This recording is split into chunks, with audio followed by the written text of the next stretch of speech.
what is half integer spin? Well, in most cases, the analogy given for half integer spin is that the Earth, well, it spins on its north-south axis, and as a result, inhabitants of Earth experience night and day, which everyone understands because of that shift from day to night. Well, there could be some differing effects from the spin of the Earth on life, all life, and that's just my hope to argue and conclude the universe is a product of recursive nature, and this is true, well, a la quantum mechanics, as well as the observable everyday phenomena, just the most practical things we can think of. Of course, people want to see the proof, which is possible because as much as the normal human hand has 10 fingers or digits or integers, our math works in the same way. We use a decimal system, or most people do, which is no coincidence. The act of counting itself involves an angular momentum. There's the physical bending of fingers and such. And then there's the day and night reality. People are more likely to use hands to count when there is light. And of course, this is how humans evolved. Math evolved in a recursive nature. Math derives from the fingers or integers and angular momentum. Most children learn to count with their fingers. In addition to the angular momentum, there's also spin, right? Kids go to school during the day and don't count fingers while asleep. Well, we count, right? They say we count sheep to get to sleep, but when you're asleep, you're not counting, or you're not doing anything productive. You're not doing homework or something. One very practical way to understand half integer spin is, again, through the fingers in the most obvious way. Start by counting fingers as though when first learning to count. And what is the result? There are 5 fingers, or integers, or digits on each hand. But also there's half integers as well, right? So if you count again, this time the half integers, so if you count just 1, 2, 3, 4, 5, like a normal hand, but then you go 1.5, 2.5, 3.5, 4.5, right? So there's 4 half integer locations. The webbing in the space between each finger at the base, and then at the end of the count. So if you count each half integer location, you have this 4.5 location, right? So the webbing is not much, but it exists, and that's important. That it's real. It's real, and it resembles a hyperbolic function in shape, which makes sense mathematically when you look at how spin in the x and y direction are calculated. So, right, if you read a Introduction to Quantum Mechanics book and you get to the angular momentum in the spin section, there's going to be the equations for spin x and spin y directions. And these equations resemble kind of the same form as a hyperbolic function, and these can be written through exponential decays, right? And if you're dealing with exponential functions, you can also vice versa write these through trigonometric functions, right? So, which again, this all makes sense just looking at fingers. The webbing has functionality of helping humans swim, which is not an everyday occurrence. So you'd imagine the pressures that selected for this were in the past, right? And the skin now is receding, or it's decaying over time.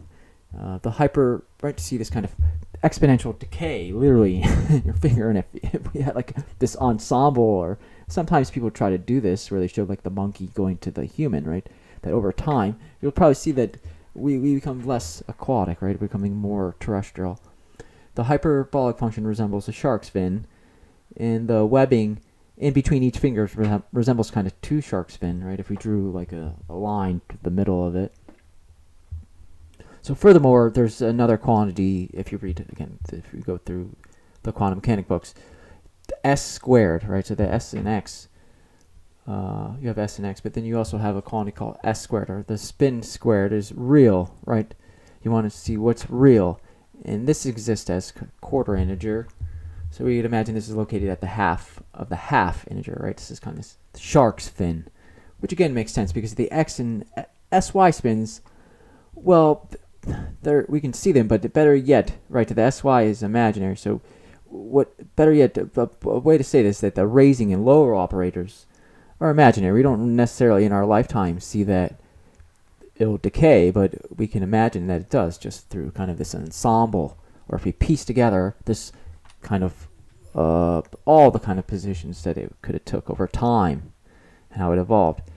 right, looking at fossils or something. An easy way to visualize this is to get a plastic bag, create or a universe itself, and then stick your hand in there, and you can move it around your hand, all twist it around, do all kinds of things with it, all this kind of momentums and this whole ensemble that you could do in there. Now try sticking the finger in the corner of the Ziploc bag, right? The corner can't be touched, much like, we'll say a shark probably wouldn't be able to touch the corners of the tank in a square aquarium. Well, both kind of exhibit these behaviors that resemble hyperbolic functions within this kind of square well, as far as like possible locations or displacements. So sticking the finger in the corner, we get the half integer frequency energy dependence. So if you recall the result of the famous ladder operator in quantum mechanics, that the energy is dependent or is proportional to a half times the frequency. So we'll get this frequency with all 5 fingered normal hands, right? If you stick it in a bag across all populations. Going further, imagine the conjugate pair. So when sticking a hand in the bag and trying to touch the corner, the result is a tip, right? So you'll get there and then you'll create like almost a vacuum in that little, or you'll seal it off, and there should be like a corner or a triangular 3D bulb at the end of the bag when you try to stick your finger into the corner. You're basically creating a claw or something, right? A claw. The conjugate pair of the webbing at the stem of the fingers is the imaginary bulb created. If the imaginary mass could exist in that bulb, right? The bulb is filled with air. There's no mass, but imagine there could be a mass in that bulb. It would probably go around the finger and make a block or a square. So not that it would make a claw, but it could. But imagine also if we try to square off the finger, because the finger is rounded. So imagine dropping a T-square on the tip of the finger. That imaginary difference in space there could be summed up and equal to the air in the bulb of the bag, right? So moreover, imagine sticking one finger directly normal to the bottom of the bag. The tip, right, not just the corner, just anywhere on the bag. Just take it to the bottom, I guess.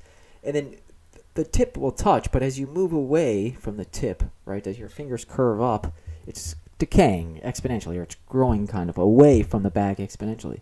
That's to say the conjugate, that space there is not real, right? There's no block there.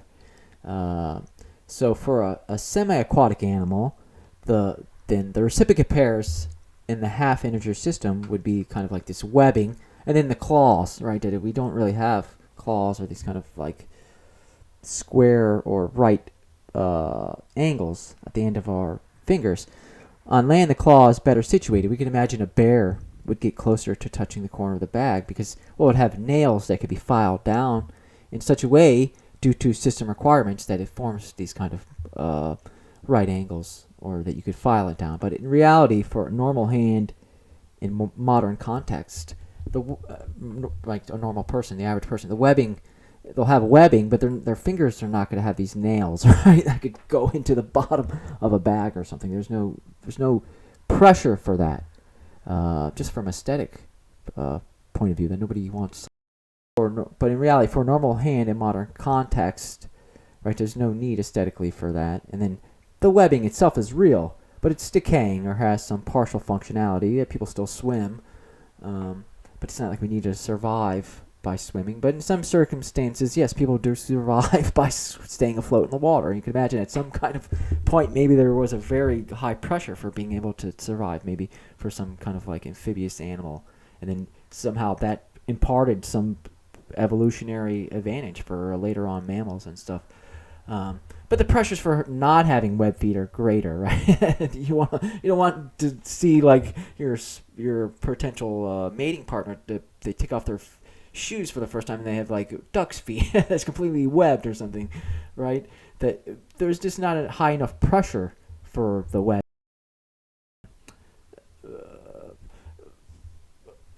It's kind of this like vestige, right, of our past ancestors, kind of this evolutionary holdover. And it's partly because there is some functionality there. Now, consider a coordinate system where within the bag, the digits and half digits are given positions. The bulb remaining. So then when you create this bulb or this volume of gas, basically, at the corner of the bag. Imagine also that on the outside, right, there's just a medium outside the bag. So we filled this kind of like bulb inside the corner of the bag with gas, but then on the outside, there's this atmospheric pressure. So if there's a way to impart a momentum to change the pressure on the outside of the bag by, say, increasing the pressure, the volume of the air in the bag would decrease. The high pressure from the outside of the bag would push in the lower pressure on the inside. Basically collapse it into a plane if the pressure was high enough, which would start to resemble the webbing on the inside of the finger. Right? The bag itself would start making a glove or a second skin, as have it, which makes sense. As the pressure increases on the outside, it makes it harder to kind of maintain the boundaries, and then you arrive at kind of the state of today in this more accelerated fashion. We don't have to wait millions of years of evolution to create this. We could just do it quickly through this pressure, right? However you want to do it. So there's a translation or strain on the shape of the bag onto the hand by pressure, and that involves an acceleration or just double derivative, and which, of course, to the Schrodinger equation, an evolution in time. Right, the more pressure, the plainer the corners of the bag will become. Analogously, everyone goes to school and has to learn English in the United States. The language has become very plain over time, with smoothing out of local crinkles or faults, or the regional dialects and accents are kind of fading away and such over time with migrations. And then at some kind of equilibrium, you're going to get this kind of relatively smooth plane from a kind of large-scale perspective. Conversely, if the pressure is decreased on the outside of the bag, so this medium on the outside of the corner of the bag, essentially making it like a vacuum. The volume of the tip in the corner of the bag will increase, it will expand, and it could tear, much like an astronaut's suit is a worry when venturing out to space. Of course, there's going to be the appearance of the cone-like shape too, which resembles this result of the famous experiment in quantum mechanics, the Stern-Gerlach. But more practically, a shark circling in the water. Again, a shark is hyperbolic, and it only really does like helical turns. It can't turn on a dime necessarily. A shark, it can kind of like squirm around. But humans can turn on the balls of our feet.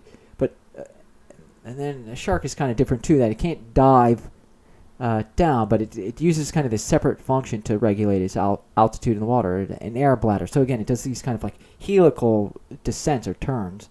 And then moving along, looking at our hands, or humans' hands, imagine collecting data on their position during a 24-hour rotation, right, along our north-south axis of the Earth. It would resemble a cone or something approximating that form from some origin, say your house. So you go out, plot the position, the hands take into account the spin of the Earth.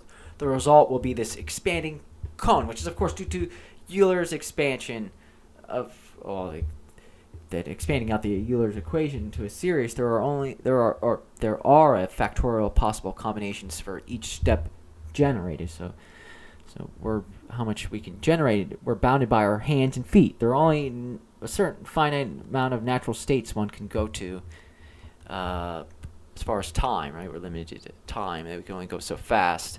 And even in a plane, which itself is built like an airplane, itself is going to be built using mathematics, which again is derived from the hands, this kind of primitive evolutionary fundamental level. The spin and angular momentum should be imagined or considered as this kind of smearing or spread of all the possible ensemble states at a given level or altitude. So furthermore, consider again the shark, which is a very hyperbolic animal. It lives in the ocean. It's under immense pressure to maintain its spot as top competitor. And I say under immense pressure quite physically, that it lives under all this water, and the water is on top of, or is on the bottom of this kind of atmospheric pressure from all the gas, right? There's molecules in the air that are pushing down on the water, which the shark lives under the water, molecules to itself, and these are pushing down on it too. So anybody who has dove deep into the ocean or a pool knows the effects of pressure down there. So the shark literally or physically lives in the plane or a plane. It's like under so much pressure, and it descends in this kind of helical fashion.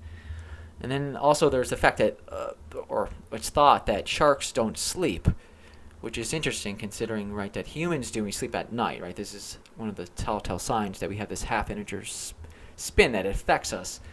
And then there's other animals or mammals as well. So I think like a dolphin will sleep. And then a shark, of course, it's always moving. It said it always moves or it dies, which is quite interesting. Moreover, they don't generally get cancer, which is probably due to the fact that they don't kind of stew or wallow or get caught in the positions shouldn't naturally be in. This is probably the difference between humans, that we can create artificial momentums or tears quite literally in the evolutionary frameworks.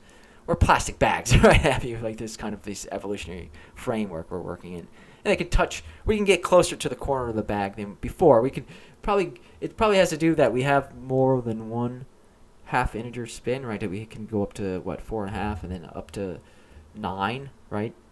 We can go up to through these, counting up these half-integers with both hands, we could create like 4.5, right? This spin 4.5, not just half, which is probably what a shark is, kind of, right? That it only has these half-integer spins of its fins. That's probably because it's under so much pressure. We can manipulate the bag itself, right? So humans, with our hands, we can create technologies to do that, or which can recreate the bag itself for further experimentation and further kind of learning or evolution. So again, I think we can conclude that one finds that the universe is indeed recursive, or at least it appears to us as so.